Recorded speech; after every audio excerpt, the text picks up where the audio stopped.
How are you all, कैसे चल रही है तैयारी? सो this is Shikha Bansal, chemistry educator, और आज हम डिस्कस करने वाले हैं NCERT back exercise of chemical kinetics. Chapter बहुत इंपॉर्टेंट है बेटा। केमिकल काइनेटिक्स आसान भी है, मतलब इसका आप अच्छे से तैयारी कर जाओ, ये आपको नीट में पक्के नंबर दिलाएगा, ये धोखा नहीं देगा आपको chapter. It's not like equilibrium, it's not like thermo, है ना। तो कभी ये चैप्टर आपके साथ धोखा नहीं करेगा। तो केमिकल काइनेटिक्स की एनसीईआरटी बैक एक्सरसाइज आज सॉल्व करेंगे। उससे पहले एक इम्पॉर्टेंट इन्फॉर्मेशन आप लोगों के लिए, उम्मीद क्रैश कोर्स प्लस पर अवेलेबल है बेटा। 25 से ये स्टार्ट हुआ है। The entire Ummeed team, your dream team is there to teach you. This is a 45 days complete solution for your NEET exam. 45 days का कंप्लीट नीट एग्जाम का ये आपका सोल्यूशन है। तो अगर आपने अभी भी पढ़ाई नहीं की है, अभी भी आपके चैप्टर्स पेंडिंग है, join the crash course. This is the golden opportunity for you all. सारे चैप्टर्स वन शॉट में डिटेल में कराए जाएंगे बेटा। डिटेल्ड एनालिसिस होगा चैप्टर्स का, साथ में क्वेश्चंस भी सॉल्व कराए जाएंगे। सो वन स्टॉप सोल्यूशन है। 45 days में आप पूरा सिलेबस कवर अप कर सकते हो और अच्छे नंबर लेकर आ सकते हो, but it depends on you कि अगर आप इस क्रैश कोर्स को ज्वाइन करते हो तभी ये पॉसिबिलिटी बनेगा। So use the code Anand, ANAND, Anand code बेटा यूज करो टू गेट द डिस्काउंट। तो क्रैश कोर्स में एनरोल कर लो। This is golden opportunity, again I am saying. और अब शुरुआत करते हैं बेटा अपने चैप्टर की। So chemical kinetics back exercise क्या बोलता है यार? काइनेटिक्स बातें करता है रेट के बारे में, स्पीड के बारे में, कि रिएक्शन किस रेट से होगी, किस स्पीड से होगी, राइट। तो पहला क्वेश्चन है हमारा बैक एक्सरसाइज का 4.1। From the rate expression for the following reactions determine there order of reaction and the dimensions of rate constant. देखो पहली रिएक्शन है हमारे पास 3NO गिव्स N2O। रेट इसकी दी हुई है बेटा KNO2 स्क्वायर। अब हमसे पूछा क्या गया है? हमसे पूछा गया है बेटा order of the reaction and the dimensions of rate constant. देखो पहले रिएक्शन में हमारे पास रेट लॉ लिखा हुआ है, तो भाई ऑर्डर तो मुझे साफ साफ दिख गया कि ऑर्डर है यहाँ पर 2। अगर यहाँ ऑर्डर 2 है तो देखो rate is equal to K concentration to the power 2। ठीक, रेट की यूनिट क्या होती है? Molar per second. This is K। Concentration की यूनिट होती है मोलर। तो unit of K, unit of rate constant will be molar upon second into molar square. तो this is molar inverse upon second. और बेटा मोलर इनवर्स को आप क्या लिख सकते हो? मोलर इनवर्स को, मोलर को आप लिख सकते हो मोल पर लीटर। ये -1 में है, सेकेंड नीचे है, तो this is litre second inverse mole inverse. Is this clear? ये आपका यूनिट हो जाएगा बेटा रेट कांस्टेंट का for the option number 1। Order आपका 2 है। Second H2O2 + 3I- + 2H+ gives 2H2O I3-। Rate है आपका H2O2 I-। ऑर्डर मुझे यहाँ पर रेट लॉ से साफ साफ दिखाई दे रहा है कि H2O2 के रेस्पेक्ट में 1, I- के रेस्पेक्ट में 1। So order is equal to 2। और अगर ऑर्डर 2 है तो रेट कांस्टेंट की यूनिट फिर से सेम आ जाएगी एज ऑप्शन नंबर 1। तीसरे ऑप्शन में बेटा ऑर्डर है fraction. This is a fractional order reaction, ध्यान दो। This is a fractional order reaction. Order है 3/2। अगर ऑर्डर हमारा 3/2 है तो रेट कांस्टेंट की यूनिट के लिए हम क्या करेंगे? पहले एक पेज ऐड करते हैं। तो यूनिट कैसे आएगी बेटा मेरे पास? देखो R rate is equal to K concentration to the power 3/2। तो molar per second is equal to K molar to the power 3/2। तो यूनिट ऑफ K क्या हो जाएगा? Unit of K will be molar upon second molar to the power 3/2। तो 1 में से 3/2 minus करोगे तो मोलर की पावर -½ और सेकेंड की power -1। This will be your unit of rate constant. And fourth option में बेटा मेरा ऑर्डर आ रहा है 1, और जब भी ऑर्डर 1 होता है तो यूनिट ऑफ K आ जाता है बेटा सेकेंड इनवर्स। ठीक है, so this is how we are going to attempt question number 1। अब आते हैं 4.2 पर। So for the reaction 2A plus B gives A to B. The rate K is equal to A, B square with K is equal to 2 into 10 to the power -6 mole square liter square second inverse. Calculate the initial rate of the reaction reaction when A is 0.1, B is 0.2. Calculate the rate of the reaction after A is reduced to 0.06. ठीक है, तो हमारा rate log क्या है बेटा, ध्यान देना. We have the rate log K A B square. ठीक है, अब कह रहे हैं कि K की वैल्यू है हमारे पास 2 × 10⁻⁶. ठीक है, K की वैल्यू हमें गिवन है. अब हमसे बोला जा रहा है कि जब आपका A है 0.1 और B है 0.2, तो हम रेट निकाल दें. भाई मेरे पास K भी है, मेरे पास कॉन्सेंट्रेशन ऑफ A भी है, मेरे पास कॉन्सेंट्रेशन ऑफ B भी है, तो रेट निकालना काफ़ी सिंपल है. सारी वैल्यूज पुट की. A की वैल्यू 0.1, B की वैल्यू 0.2. बेटा इसको सॉल्व करो, कितना आता है, ये आ जाएगा आपका 2 × 2 हो जाता है बेटा 4. अच्छा कहीं पे स्क्वायर है, B का स्क्वायर है, तो 0.2 का स्क्वायर है, तो 2 × 2 4 और ये हो जाएगा 8. आप सॉल्व करोगे तो 8 × 10⁻⁹ मोलर पर सेकेंड. ये तो आ गई मेरी रेट इनिशियली. अब क्या कह रहे हैं, calculate the rate of the reaction जब A की कंसंट्रेशन 0.06 हो जाए. ऐसे टाइम पे रेट निकालना है जब A की कंसंट्रेशन 0.06 हो जाए. पहले मुझे ये बताओ कि जब A की कंसंट्रेशन 0.06 हो जाएगी तो B की कितनी हो जाएगी. सोचो, दिमाग लगाओ. ऐसा तो है नहीं कि B सेम रहेगा और खाली A घट जाएगा. भाई अगर ये रिएक्शन में A और B दोनों पार्टिसिपेट कर रहे हैं, A की कंसंट्रेशन अगर कम होगी तो B की भी होगी फॉर श्योर. तो पहले हम ये पता करेंगे कि B की कंसंट्रेशन कितनी हो जाएगी. देखो 2A + B gives A to B. Initially मतलब T = 0 पर A की कंसंट्रेशन थी 0.1, B की थी बेटा 0.2. अभी मान लो कि A की कंसंट्रेशन 0.1 में से X अमाउंट से चली गई, या 2x से घटाओ 2x, क्योंकि 2A है, तो B की 0.2 में से X अमाउंट से चली जाएगी. बट क्वेश्चन कह रहा है कि A की जो कंसंट्रेशन है मतलब 0.1 - 2x, this is equal to 0.06. तो क्या यहाँ से हम x की वैल्यू निकाल सकते हैं. 2x = 0.1 - 0.06 एंड x = 0.1 में से पहले 0.06 को माइनस करो, 0.1 में से बेटा 0.06 को माइनस करो, कितना हो जाएगा, ये हो जाएगा बेटा 0.04. तो x कितना हो जाएगा 0.02. ठीक है, तो B की कंसंट्रेशन क्या हो जाएगी, B की कंसंट्रेशन हो जाएगी 0.2 - 0.02 and this should be equal to 0.18 mole per litre.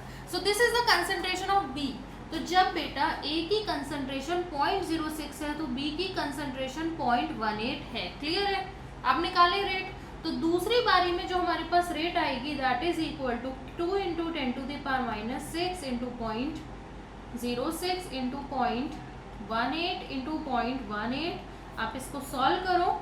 Solve करोगे इस पूरे एक्सप्रेशन को तो you get the rate 3.89 × 10⁻⁹ molar per second. Clear है, is it clear. So this is question number 2. चलो आगे चलते हैं.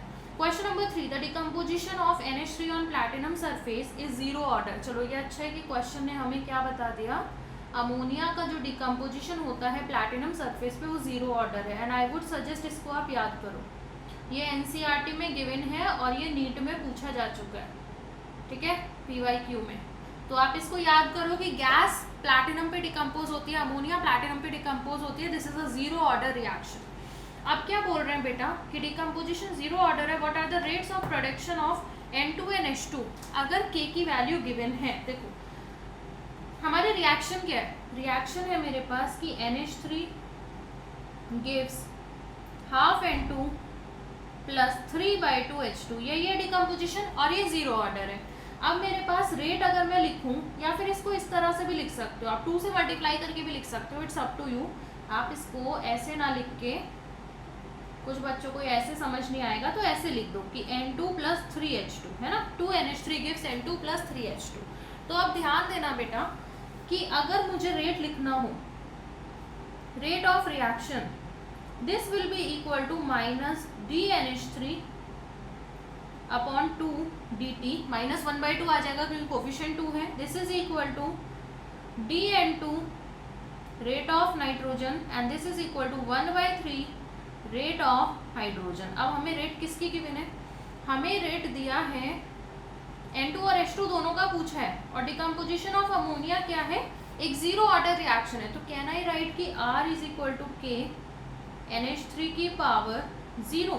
इसका मतलब ये जो रेट ऑफ रिएक्शन है this is simply equal to K, मतलब 2.5 इंटू 10 टू द पावर -4 लिख सकते हैं ना।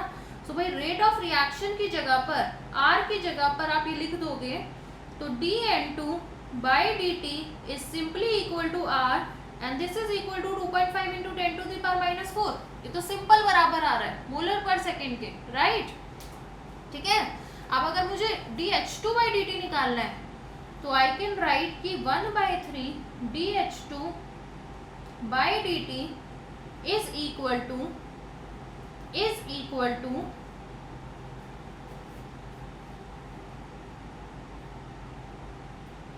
R which is equal to K which is equal to 2.5 into 10 to the power -4.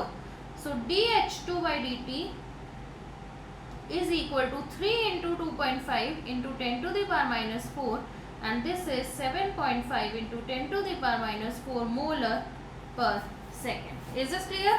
समझ आया? तो this is how we are going to attempt this question. चलो आगे चलते हैं. The decomposition of dimethyl ether leads to the formation of CH4H2 and CO and the reaction rate is given by, देखो fractional order reaction है, ये rate दे रखा है 3/2, order is 3/2. The rate of the reaction is followed by increase in pressure in a closed vessel. So the rate can also be expressed in terms of partial pressure of dimethyl ether. ठीक है, rate को चाहे आप concentration के terms में बताओ चाहे partial pressure, this is well known. If the pressure is measured in bar and time in minutes, what are the unit? बहुत आसान सवाल है, देखो यूनिट ऑफ रेट कांस्टेंट निकालना है। अगर आपका प्रेशर बार में है, टाइम मिनट में है, तो यूनिट ऑफ रेट हो जाएगा bar per minute, unit of pressure upon unit of time. अब यूनिट ऑफ रेट कांस्टेंट निकालने के लिए बेटा मैंने लिखा कि R is equal to K pressure of dimethyl ether power 3/2, तो bar per minute is equal to K bar to the power 3/2. So this should be, unit of K should be bar per minute upon bar to the power 3/2 which is equal to bar to the power -1/2 minute inverse. This should be your unit of rate constant. Clear है? मतलब फंडा सबका same है, अभी तक हम जितने सवाल कर रहे हैं, आपने अगर चैप्टर अच्छे से पढ़ा है तो आप बहुत इजीली इसे निकाल पाओगे. Next, mention the factor that affect the rate of a chemical reaction. एक केमिकल रिएक्शन की रेट को अफेक्ट करने वाले फैक्टर में सबसे पहले बेटा कंसंट्रेशन ऑफ रिएक्टेंट्स. आपके रिएक्टेंट्स की कंसंट्रेशन पे आपका रेट डिपेंड करता है केमिकल रिएक्शन का. दूसरा बच्चे आपने पढ़ा होगा डिटेल में टेम्परेचर पर भी केमिकल रिएक्शन का रेट डिपेंड करता है. तीसरा, presence of a catalyst, it affects the rate. चौथा, नेचर ऑफ रिएक्टेंट्स, आपके आयोनिक रिएक्टेंट्स हैं, कोवेलेंट रिएक्टेंट्स हैं, अलग अलग रिएक्टेंट्स का एक पर्टिकुलर रिएक्शन का एक नेचर होता है, उसकी एक रेट होती है. और इसके अलावा अगर आपकी फोटोकेमिकल रिएक्शंस वगैरह हैं या सरफेस पे होने वाली रिएक्शंस हैं तो बेटा surface area in case of reactions occurring on surface and intensity of radiations in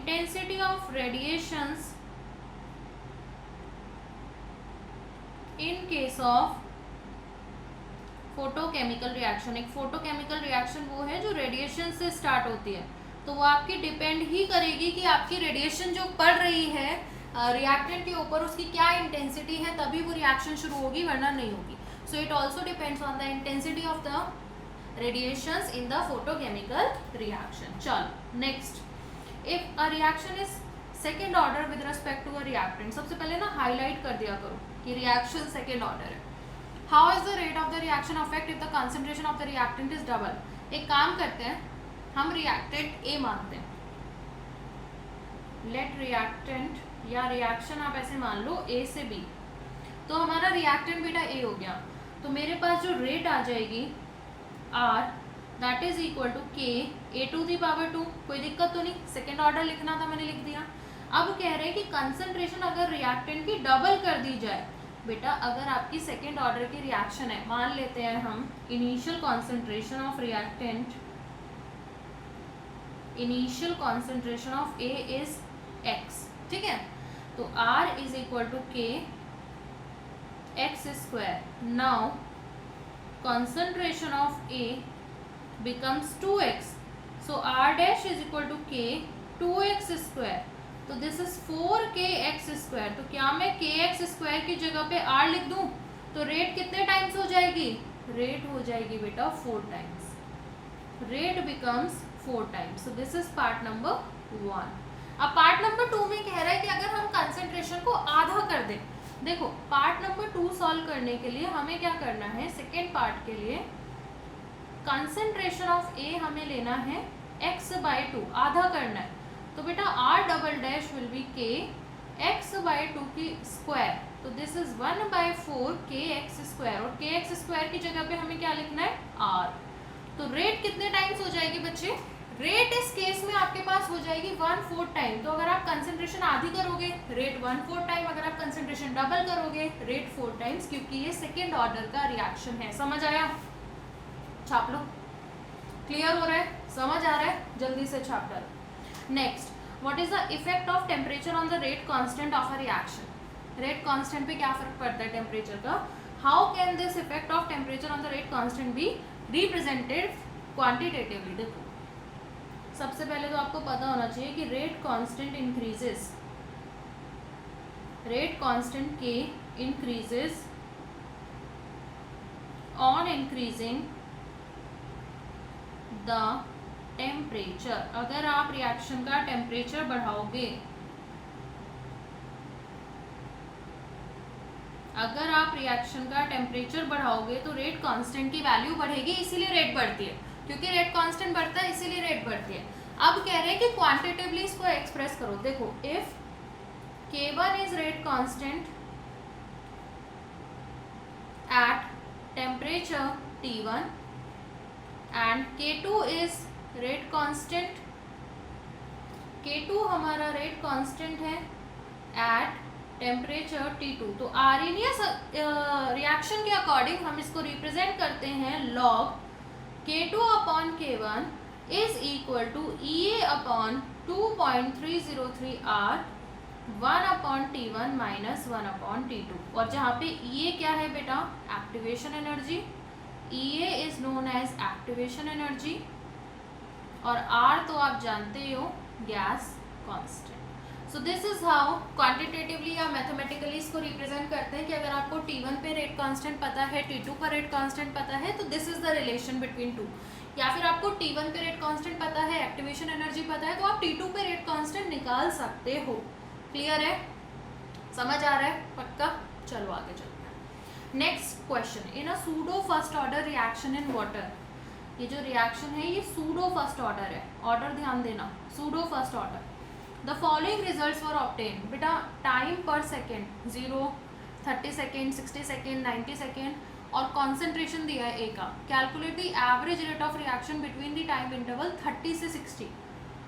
30 से 60 के बीच में आप कॉन्सेंट्रेशन का चेंज देख सकते हो, क्योंकि भाई एवरेज रेट का जो फॉर्मूला है, एवरेज रेट का जो फॉर्मूला है, it says change in concentration, change in concentration upon time interval, time interval, ठीक है, टाइम इंटरवल, ठीक। अब कॉन्सेंट्रेशन में कितना चेंज है? कॉन्सेंट्रेशन में माइनस लगा लेना क्योंकि आप रिएक्टेंट के लिए निकाल रहे हो, नेगेटिव लगा लेना क्योंकि आप रिएक्टेंट के लिए निकाल रहे हो। तो कॉन्सेंट्रेशन में चेंज है बेटा 0.17 से लेके 0.31, टाइम में चेंज है बेटा 60 में से 30, ठीक। तो 0.17 में से 0.31 माइनस करके बताओ कितना आता है? 0.17 में से 0.31 को माइनस करके बताओ कितना आता है? इट शुड बी 0.14, और टाइम कितना है हमारा 30। तो बेटा इसको डिवाइड करो, it will be 4.6 into 10 to the power -3 mole per litre per second, ठीक। This is how we are going to find the average rate. Average rate हमारी 30 से 60 के बीच में इतनी आ जाएगी. क्लियर है? छापो. चलो नेक्स्ट सवाल पे चलते हैं. So question number 9 of NCERT. A reaction is first order in A and second order in B. Highlight करो जल्दी से, जहां ऑर्डर पता लग जाए तुरंत हाईलाइट करो. Write the differential rate equation. देखो differential rate equation R will be equal to A to the power 1 B to the power 2. ठीक है. और आर की जगह पे, क्योंकि वो कह रहा है कि डिफरेंशियल रेट इक्वेशन ही लिखो, ये तो हो गया rate law. This is the rate law. अगर वो कह रहा है कि डिफरेंशियल रेट इक्वेशन लिखो तो आप इसको लिख दो माइनस या फिर रेट ऑफ रिएक्शन लिख दो dx बाई dt. है ना. अब ये डिफरेंशियल दिखेगा कि a to the power 1 and b to the power 2. ये हो गया मेरा differential rate law. Right right. अब आते हैं second part. Second part, how is the rate affected on increasing the concentration of B 3 times. देखो B के respect में ऑर्डर कितना है? B के रेस्पेक्ट में ऑर्डर है भाई 2. तो अगर आपने B की कंसंट्रेशन मान ली, let initial concentration of B, कुछ मान के देखते हैं, मैथमेटिकली देखते हैं. इनिशियल कंसंट्रेशन ऑफ B आप ले लो स्मॉल b. ठीक है. तो R will be equal to K A and small b square. अब आप इसको क्या करो, B की कंसंट्रेशन को 3 टाइम्स कर दो. तो नेक्स्ट पेज ले लेते हैं. नाउ कंसंट्रेशन ऑफ B आप ले लो 3b. तो R dash will be equal to K A 3b का स्क्वायर, और 3b का स्क्वायर करोगे तो 9KA और b स्क्वायर. तो बेटा KA और b स्क्वायर को आप क्या लिख सकते हो? तो पुराना वाला R. तो रेट कितने टाइम्स हो गई? 9 टाइम्स. तो R dash is simply equal to 9R. मतलब आपकी रेट 9 टाइम्स हो जाएगी अगर आप B की कंसंट्रेशन को ट्रिपल करोगे. ठीक है. 3 का स्क्वायर हो जाएगा बेसिकली. अब तीसरा पार्ट कह रहा है बेटा concentration of both A and B are double. तो let initial concentration of A is equal to A और R हो जाएगा आपका K A B स्क्वायर. अब आप क्या करो, कंसंट्रेशन ऑफ A को रख दो 2A and concentration of B को भी रख दो 2B. दोनों को डबल कर दो. ठीक है. तो R double dash will be equal to K 2A into 2B square. बेटा सॉल्व करोगे तो you will get 8K AB square, और K AB स्क्वायर की जगह पे आप रखने वाले हो R.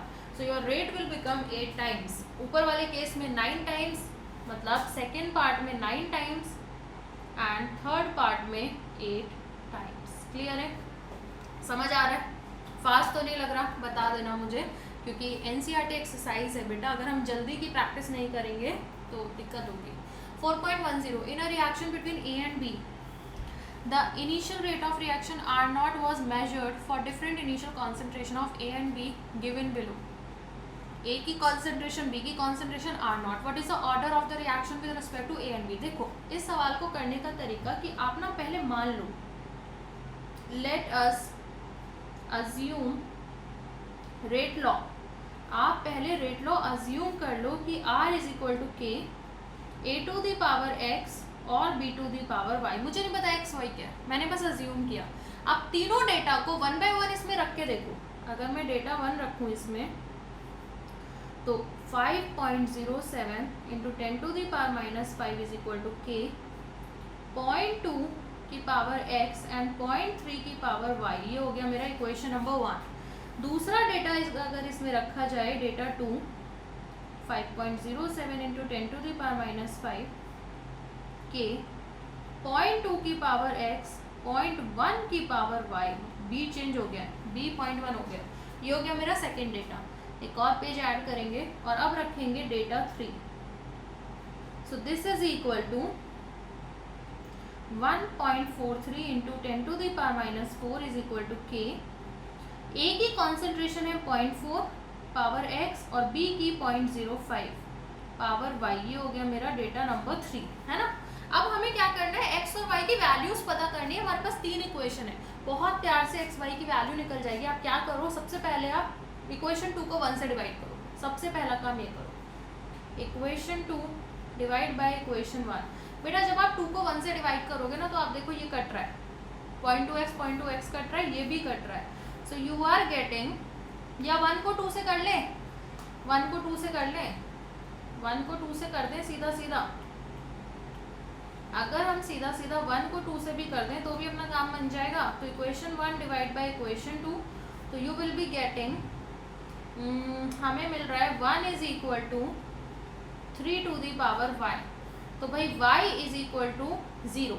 सिंपल सी बात है कि 3 टू दी पावर y 1 के बराबर तो तभी आएगा ना जब y की वैल्यू 0 होगी।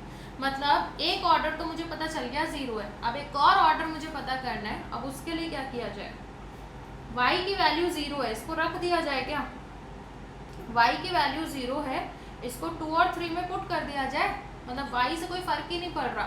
तो y की वैल्यू रख देते हैं और 2 और 3 को डिवाइड कर लेते हैं, ठीक है। y की वैल्यू रख देते हैं और 2 और 3 को डिवाइड कर देते हैं। तो हम क्या करने वाले हैं, equation 3 divide by equation 2 and put y is equal to 0। तो जब आप 2 और 3 को 2 से डिवाइड करोगे तो 3 इक्वेशन में है 1.43 into 10 to the power minus 4, 2 में है 5.07 into 10 to the power minus 5, 3 में है बेटा 0.4, 2 में है बेटा 0.2, दिस पावर x, और y की पावर आपने 0 रख दी तो वो आ जाएगा 1, k से k कट जाएगा, k से k कट जाएगा जब हम डिवाइड करेंगे। तो पहले तो आप 1.43 को डिवाइड करके देखो, 5.076 5.06 जो भी दिया हुआ है, 1.43 को बेटा डिवाइड करके देखो आप, हो रहा है क्या सीधा सीधा डिवाइड, ये आपका 14/5.07 आ रहा है एंड दिस इज 2 की पावर x। मुश्किल लग रहा है मुझे ऐसा तो लग ही नहीं रहा कि इंटीजर में आएगा। अगर आप इसको सॉल्व करोगे बेटा तो you will get x is equal to 1.5।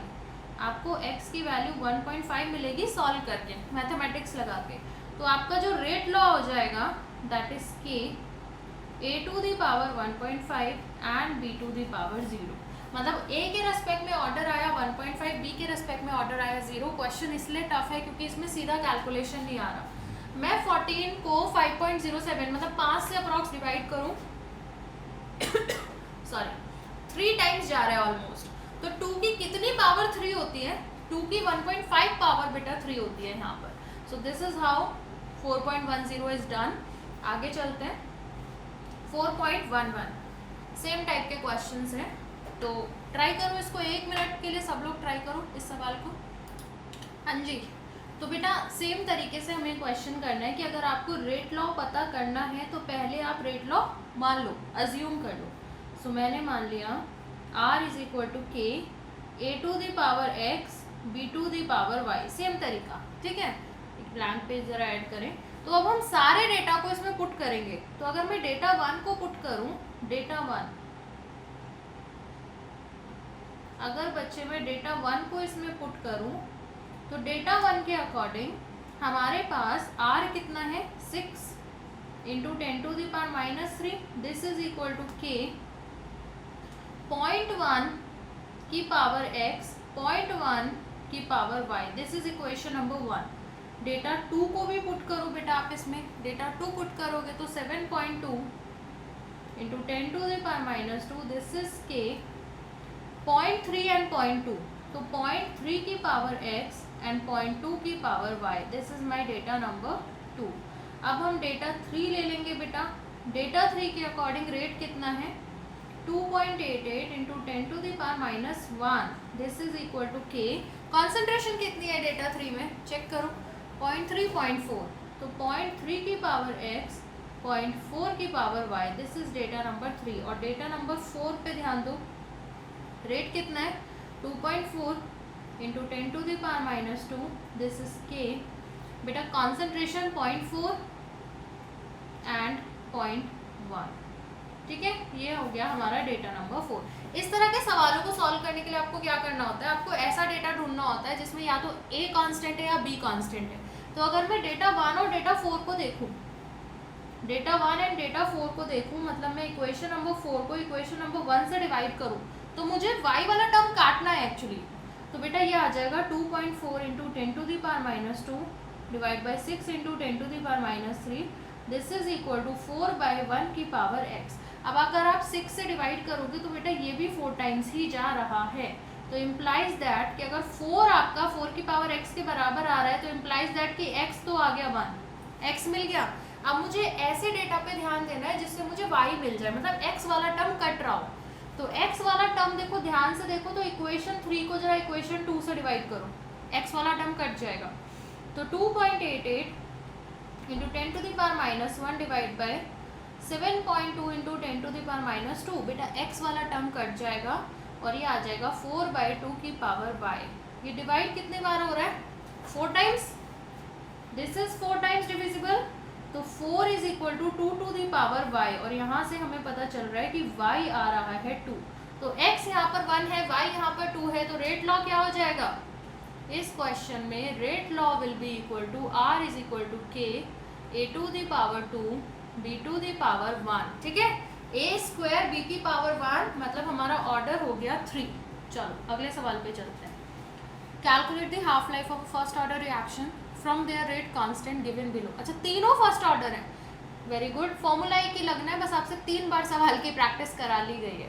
तो हमें पता है, we know that T half of a first order reaction is equal to 0.693 upon K, जहाँ पे के क्या है? Rate constant. तो अगर मैं पहला पार्ट सॉल्व करूँ तो T half is equal to 0.693 upon 200, divide करना 2 से, कितना आता है बेटा? 2 से डिवाइड करोगे सेकंड में आएगा बेटा ये टी हाफ। अगर आप 2 से इसको डिवाइड करोगे so you will be getting 3.46 into 10 to the power minus 3 second inverse. ठीक है, ये आ जाएगा हमारा टी हाफ। सेकेंड में आ जाएगा, सेकेंड इनवर्स नहीं, सेकेंड पार्ट को देखोगे तो T half will be equal to, पहले फॉर्मूला याद कर लो यार, फॉर्मूला शीटर में ऐड कर देना फॉर्मूला। सेकेंड पार्ट में 0.693 अपॉन 2, अब ये हम मिनट्स में लिख देंगे, so it will B 0.346 minute. ठीक, तीसरे पार्ट में बेटा 4 ईयर्स है, तो बेटा ईयर्स में ही निकाल देंगे हम 0.693 अपॉन 4, सो ये हो जाएगा बेटा 0.173 ईयर। ठीक, so this is how we are getting T half from the rate constant. बिल्कुल सिंपल है, बिल्कुल डायरेक्ट है, मतलब आपको फॉर्मूला लगाना है, वैल्यूज पुट करनी है, you will get the T half. Next, the half life for radio active decay of carbon 14 is 5730 years. An archaeological artifact containing wood had only 80% of the carbon 14 found in a living tree. Estimate the age of the sample. बेटा as of the sample निकालने के लिए सबसे पहले तो आपको इसकी half life पता होनी चाहिए। तो हाफ लाइफ तो हमें दिया हुआ है 5730 ईयर्स की हाफ लाइफ है, तो मतलब हमें ये पता चल जाएगा रेट कांस्टेंट क्या है इसका, क्योंकि रेडियो एक्टिव डिके जो होते हैं सारे रेडियो एक्टिव डिके, नोट लिखना है यहाँ पे नोट लिखना बहुत इंपॉर्टेंट कि all radio active decay are first order. इसको याद रखना, फर्स्ट ऑर्डर की रिएक्शन है। तो क्या मैं के निकाल दूँ 0.693 अपॉन टी हाफ, फॉर्मूला लगा के, तो 0.693 अपॉन टी हाफ 5730 ईयर्स। तो बेटा के कितना आ जाएगा? ऐसे ही छोड़ दो, आगे ऐसे यूज करेंगे, जहाँ पे कैलकुलेशन होगी एक साथ कैलकुलेट करेंगे। अब कह रहे हैं कि only 80% of the carbon 14 is found. अगर शुरू में 100 था, अगर मेरे पास A0 100 था, तो मेरे पास अभी केवल 80 बचा है। तो ये पता करना है कि कितने टाइम में ये खेला हुआ, 100 से 80 आने में टाइम कितना लगा, ये कितने टाइम में ये खेल हुआ है कि 100 से 80 तक हम पहुंचे।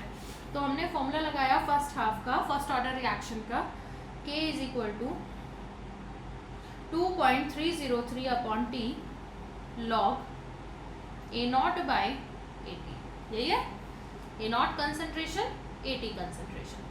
अब मेरे पास K तो है, तो मैं K तो रख सकती हूँ 0.693 बाय 5730, 2.303। टाइम मुझे पता लगाना है और यहाँ आ जाएगा 100 बाय 80। क्लियर है, समझ आया?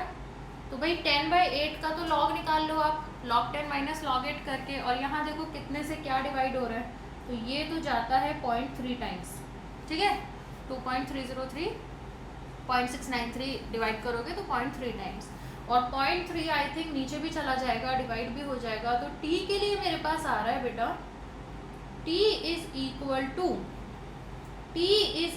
टू 0.3 अपॉन 5730, नहीं, उल्टा करेंगे, टी ले रहे हैं ना हम, तो टी आ जाएगा बेटा 5730 अपॉन 0.3 और इंटू log 10/8, और log 10/8 की वैल्यू हो जाएगी 0.0969। ठीक है, इसको बेटा सॉल्व करेंगे तो t विल बी 1845 ईयर्स। तो 1845 ईयर्स लगेंगे। 100% कार्बन से 80% कार्बन बचने में 1845 ईयर्स लगेंगे बेटा, 1845 ईयर्स लगेंगे। हाफ लाइफ से तो बहुत पहले ही है ना, क्योंकि हाफ लाइफ तक पहुंच गया तब तो 50 बचेगा, अभी तो 80 बच रहा है, तो बहुत पहले अभी हाफ लाइफ से, केवल 1845 ईयर पुराना अभी पेड़ है। तो इसी तरह से कार्बन डेटिंग होती है, इसी प्रिंसिपल पे आपका कार्बन डेटिंग काम करती है। समझ आया क्या प्रिंसिपल है कार्बन डेटिंग के पीछे? This is the same carbon dating principle. Alright, ठीक है, छाप लो। अच्छा सवाल है, बहुत अच्छा सवाल। सो नेक्स्ट क्वेश्चन पे चलते हैं बेटा। अगला सवाल देखो, the rate constant for a first order reaction is 60, second inverse first order reaction है, ध्यान देना। The reaction is first order, rate constant मतलब के हमें गिवन है 60। How much time will it take to reduce the initial concentration of the reactant to its 1/16 value. देखो first order है, first order का एक्सप्रेशन हमें आता है। हम क्या करने वाले हैं बच्चे, what we are going to do कि हम इनिशियल कॉन्सेंट्रेशन सीधा मानेंगे 1, तो फाइनल कॉन्सेंट्रेशन हो जाएगी 1/16। तो मैंने माना A0 इज इक्वल टू 1, तो AT will be equal to 1/16। कोई दिक्कत तो नहीं है। फॉर्मूला लगाया बेटा, K is equal to 2.303 upon T log A0/AT। ठीक है, K की वैल्यू कितनी है 60, 2.303 बाई T हमें निकालना है लॉग 1/1/16। तो बेटा हम इसको क्या लिख सकते हैं, we can write it T is equal to 2.303 upon 60 and 16 ऊपर चला जाएगा, राइट 16 ऊपर चला जाएगा तो इट विल बी log 16। तो log 16 की वैल्यू आप लोग पुट कर दोगे, log 16 की वैल्यू आती है आप लोगों को, log 16 की बेटा यहाँ पर वैल्यू पुट करो आप लोग, log 16 की वैल्यू हो जाएगी 4 log 2, 4 log 2, देखो ऐसे लिख लो, log 16 विल बी 4 log 2 मतलब 4 इंटू 0.3 मतलब 1.2। ठीक है, तो t will be equal to 2.303 upon 60 into 1.2। अब इसको सॉल्व कर लेना।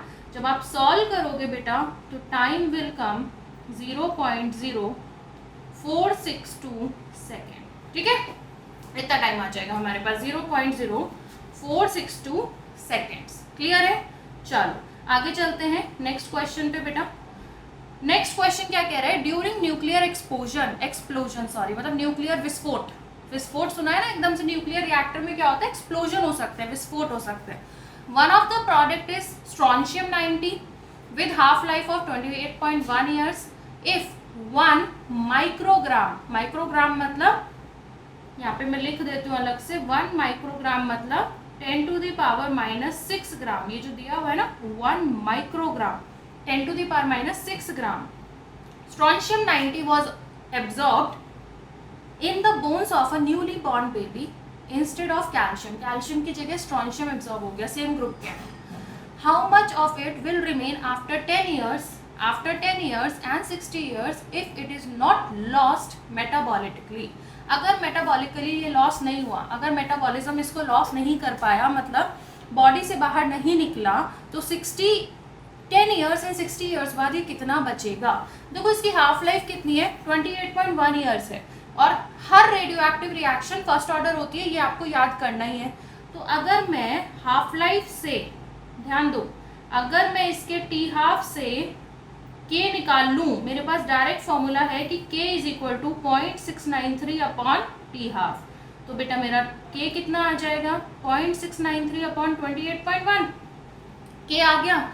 कह रहे हैं कि 10 years बाद कितना बचेगा, तो मैं इनिशियल कितना मानूं, इनिशियल बेटा 1 माइक्रोग्राम है, तो आप चाहो तो माइक्रोग्राम में भी रख के सॉल्व कर सकते हो, दैट्स नॉट एन इशू, मतलब माइक्रोग्राम में रख के ही हम इसको सॉल्व कर लेंगे इनिशियल के रेस्पेक्ट में।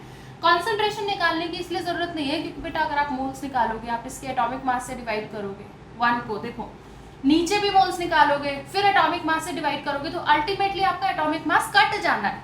बात समझना भाई, given mass upon molar mass, तो A0 में भी मोलर मास आएगा, AT में भी मोलर मास आएगा, तो अल्टीमेटली आपका जो मोलर मास है बेटा वो कट जाएगा। That is why I am saying कि आप मोलर मास यूज करो ही मत, आप सीधा मास में ही कैलकुलेट कर लो, ठीक है। तो हमने लिखा K is equal to 2.303 by T log A0 by AT, ठीक है। K की जगह पे मैंने क्या रखा 0.693 अपॉन 28.1 ईयर्स में है, बस दोनों डेटा सेम यूनिट में होने चाहिए, ये ईयर्स में है तो टाइम भी ईयर्स में। 2.303 बाई 10 लॉग बेटा A0 कितना है 1 माइक्रोग्राम, AT हम निकालने वाले हैं, ठीक है। अब इसमें एंटी लॉग आपको करना पड़ेगा। इस क्वेश्चन को सॉल्व करने के लिए हमें एंटी लॉग की जरूरत पड़ेगी क्योंकि हमें AT चाहिए।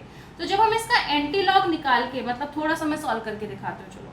ये हो जाएगा बेटा 0.693 by 28.1 into 10 upon 2.303, this is equal to minus of log 80, क्योंकि मैं ऊपर लेकर गए हूँ 80 को, तो दिस इज माइनस लॉग 80। तो बेटा जब हम इसको सॉल्व करेंगे, लेफ्ट साइड को आप कैलकुलेट करोगे तो you will get log 80 is equal to minus 0.6425। आराम से इसको कैलकुलेट कर लेना।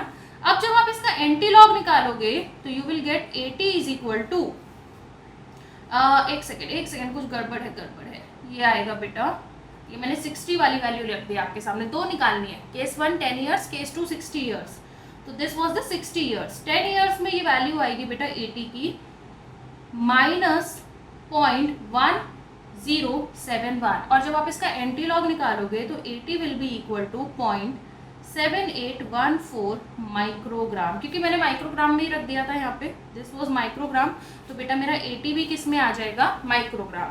तो ये मैंने सॉल्व किया केस 1 का मतलब 10 ईयर्स, केस 1 का मतलब 10 ईयर्स। अब हम करेंगे केस 2, यहाँ हम सॉल्व करेंगे बेटा केस 2, तरीका एकदम सेम है, केस 2 में बस आपको क्या रखना है 60 ईयर्स, तो फिर से वही लगाएंगे K is equal to 2.303 upon T log A0 by 80। K की वैल्यू कितनी थी 0.693 अपॉन 28.1, 2.303, इस बार टाइम की जगह 60, क्योंकि इस बार हम सॉल्व कर रहे हैं 60 ईयर्स के लिए, लॉग 1 अपॉन 80। तो बेटा इस बार जब आप लॉग 80 निकालोगे सॉल्व करके, पिछली बार की तरह बिल्कुल इधर उधर ले जाओ, सॉल्व कर लो, जो कट रहा है काटो, जो मल्टीप्लाई करना है डिवाइड करना है, तो इस बार आपका log 80 आ जाएगा माइनस 0.6425, और जब आप इसका एंटी लॉग निकालोगे बेटा तो 80 will be equal to 0.2278 microgram. Clear है? तो फर्स्ट ऑर्डर पे आपने नोटिस किया होगा कि सबसे ज़्यादा सवाल फर्स्ट ऑर्डर के एक्सप्रेशन पे पूछे जाते हैं, मतलब 50% of your kinetics, even 70% of your kinetics first order के इर्द गिर्द घूमती है। सबसे ज़्यादा सवाल फर्स्ट ऑर्डर, मतलब फर्स्ट ऑर्डर वाला ये जो एक्सप्रेशन है ना, इसको रट लो भाई। मान लो आप काइनेटिक्स चैप्टर नहीं भी पढ़ के गए हो, बस आपको ये फॉर्मूला याद है, तो बहुत प्रोबेबिलिटी है आपका सवाल इसी से आने का। तो first order is highly important. Next question, for a first order reaction show that time required for 99% completion is twice time required for 90%। ठीक है, शो करना है हमें कि 99% कंप्लीशन में डबल टाइम में लगेगा जो 90% में लगा था। अगर 90% में x लगा था तो 99% में 2x लगेगा, हमें ये शो करना है। ध्यान दो बेटा, मैंने मान लिया k is equal to 2.303 by T log A0 by 80। ठीक है, अब मैंने लिया केस 1 90% कंप्लीशन। तो अगर बेटा मैं 90% कंप्लीशन मानूं, अगर मैंने A0 लिया 100 तो 90% कंप्लीशन के बाद 80 कितना हो जाएगा 10। 90% खत्म हो गया तो बचा कितना 10। तो मैं लिखूंगी k is equal to 2.303 upon T1, या इसको T90 कर लें। T90 मतलब ये 90% वाला हम टाइम निकाल रहे हैं, लॉग 100 बाई 10। ठीक है, तो 100 बाई 10 कितना हो जाएगा ये, k is equal to 2.303 by T90 log this will be 10। ठीक है, this is my equation number 1। अब मैं इसी टाइप का इक्वेशन बनाऊंगे, इसी टाइप का मुझे इक्वेशन बनाना है 90 99% के लिए, 99% के लिए, तो मैंने लिखा k is equal to 2.303 upon T99। अब जब 99% कंप्लीट हो जाता है तो बचता कितना है 1। अगर आपने शुरुआत की थी कितने से 100 से, इतना तो समझ रहे हो ना, 99% आपका कंज्यूम हो चुका है, खत्म हो चुका है, तो बचा कितना है बेटा 1। तो दिस विल बी log 100/1, ठीक है। T99, this is my equation number 2। बेटा दोनों इक्वेशन के की है, दोनों ही के है, दोनों को इक्वेट कर सकते हैं।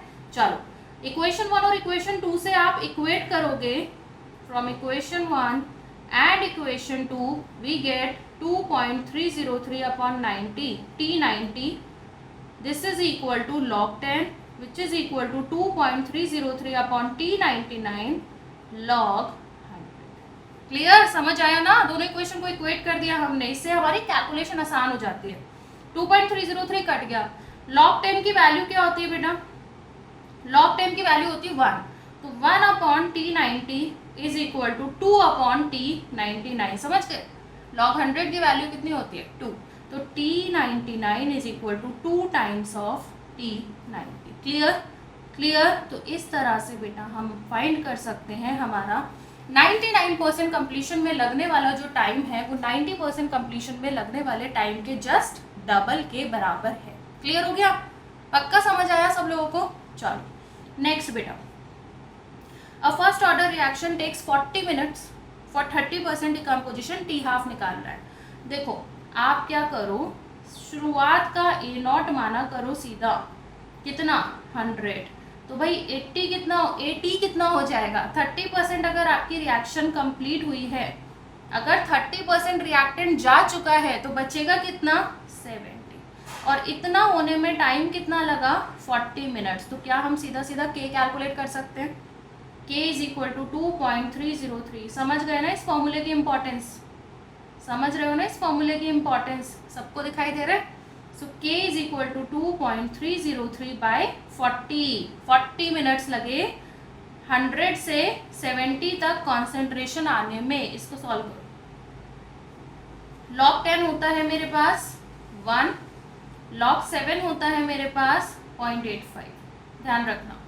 तो k इज इक्वल टू 2.303/40, ये हो जाएगा log 10 माइनस log 7, है ना, 10/7 है, तो आप ओपन करोगे log की प्रॉपर्टी लगाओगे तो it will be log 10 minus log 7।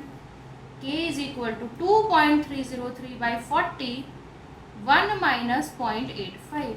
बेटा सॉल्व करो बच्चे, तो k विल कम, k कितना हो जाएगा हमारे पास k आ जाएगा बेटा 8.9 इंटू 10⁻³ मिनट इनवर्स, ठीक है। अब हमें निकालना क्या है, टी हाफ, फॉर्मूला लगाया हमने, T half is equal to 0.693/k, तो 0.693 को मैंने डिवाइड करना है 8.9 इंटू 10⁻³ से, so T half will come 77.7 minutes. Clear, ठीक है, सीधा फॉर्मूला बेस्ड है, कोई दिक्कत परेशानी तो नहीं है, समस्या सीधा फॉर्मूला बेस्ड है, सॉल्व कर सकते हैं हम। चलो अगले सवाल पे चलते हैं बेटा। For the decomposition of azoisopropane to hexane and nitrogen at 543 Kelvin, the following data are obtained. Calculate the rate constant. 0 second पे 35 प्रेशर है, प्रेशर में दिया है क्योंकि गैसियस रिएक्शन के लिए आप कॉन्सेंट्रेशन की जगह प्रेशर भी यूज कर सकते हो, तो यहाँ प्रेशर में इंफॉर्मेशन गिवन है। तो क्या कह रहे हैं बेटा, सबसे पहले तो हमें लिखनी पड़ेगी इसकी रिएक्शन, चलो वो भी देखते हैं। डेटा एक बार देख लो, 0 सेकेंड पे प्रेशर 35 है, 360 सेकेंड पे प्रेशर 54 है और 720 सेकेंड्स पे प्रेशर 63 है। अब मेरे साथ में एजो आइसोप्रोपेन का फॉर्मूला लिखो। तो एजो क्या होता है, N डबल बॉन्ड N, और इस पे लगाना क्या है हमें दोनों तरफ आइसोप्रोपेन। तो देखो एजो ये होता है बेटा, N double bond N is azo, इस पे आप आइसोप्रोपेन लगाना चाहते हो तो दिस इज आइसोप्रोपेन, ठीक है। ये जो CH3 ग्रुप है दिस इज आइसोप्रोपेन, तो ये मेरी गैस हो गई। अब इसका क्या है डिकम्पोजिशन, तो ये डिकम्पोज होता है N2 गैस में, साथ में C6H14 किस में दिया है डिकम्पोज, किस में हो रहा है बेटा, हेक्सेन एंड नाइट्रोजन। तो C6H14 इज हेक्सेन और नाइट्रोजन तो आप जानते हो N2। तो अगर मेरे पास, ध्यान देना, अगर मैं मान लूँ कि मेरा T is equal to zero, T is equal to zero मतलब इनिशियल, अगर मेरे पास इनिशियल प्रेशर है P नॉट, तो बेटा रिएक्टेंट का तो इनिशियल प्रेशर होता है, बट प्रोडक्ट का कोई इनिशियल प्रेशर नहीं होता, याद रखो, प्रोडक्ट तो अभी बने ही नहीं है। और मैं मान लूँ कि T टाइम के बाद, after time T, P not में से X प्रेशर मेरा चला गया, तो ये बनेगा X और ये भी बनेगा X। कितने बच्चों को ये समझ में आ गया? ठीक है, ठीक है, क्लियर है ना? ये तो बचपन से करते आ रहे हो यार, ये स्टोइशियोमेट्री, इक्विलिब्रियम में, थर्मो में, इलेक्ट्रो में, सॉल्यूशंस में, हर जगह ये स्टोइशियोमेट्री आप करते आ रहे हो, राइट? तो P नॉट में से अगर X अमाउंट ऑफ प्रेशर चला गया तो नाइट्रोजन का X आ जाएगा, हेक्सेन का भी X आ जाएगा। क्लियर है? अब देखो, ध्यान देना, ध्यान दो बेटा। अब मुझे क्या करना है, मुझे पता चला कि टोटल प्रेशर इनिशियली कितना हो रहा है मेरे पास, केवल P नॉट, और वो कितना दिया है बेटा 35। मुझे P नॉट की वैल्यू पता चल गई। Total pressure after time T के बाद टोटल प्रेशर T कितना ले लूँ मैं, 360 सेकेंड ले लूँ, कितना हो जाएगा P not minus x plus x plus x. तो बेटा ये बचेगा P नॉट प्लस एक्स, और ये कितना दिया हुआ है, ये गिवन है 54। तो क्या मुझे यहाँ से x की वैल्यू मिल सकती है? मुझे जवाब दो। मेरे पास P नॉट है, मेरे पास P नॉट प्लस एक्स है, मैंने यहाँ P नॉट को पुट किया, 35 plus x is equal to 54। तो x is equal to, how much is x coming, 54 में से जरा 35 को माइनस करो, x कितना आ रहा है बेटा, 54 माइनस 35 कितना, 19। ये मेरा x आ गया, मतलब मुझे 360 सेकेंड वाला x मिल चुका है। तो अगर मैं फॉर्मूला लगाऊं बेटा इसमें फर्स्ट ऑर्डर का, k इज इक्वल टू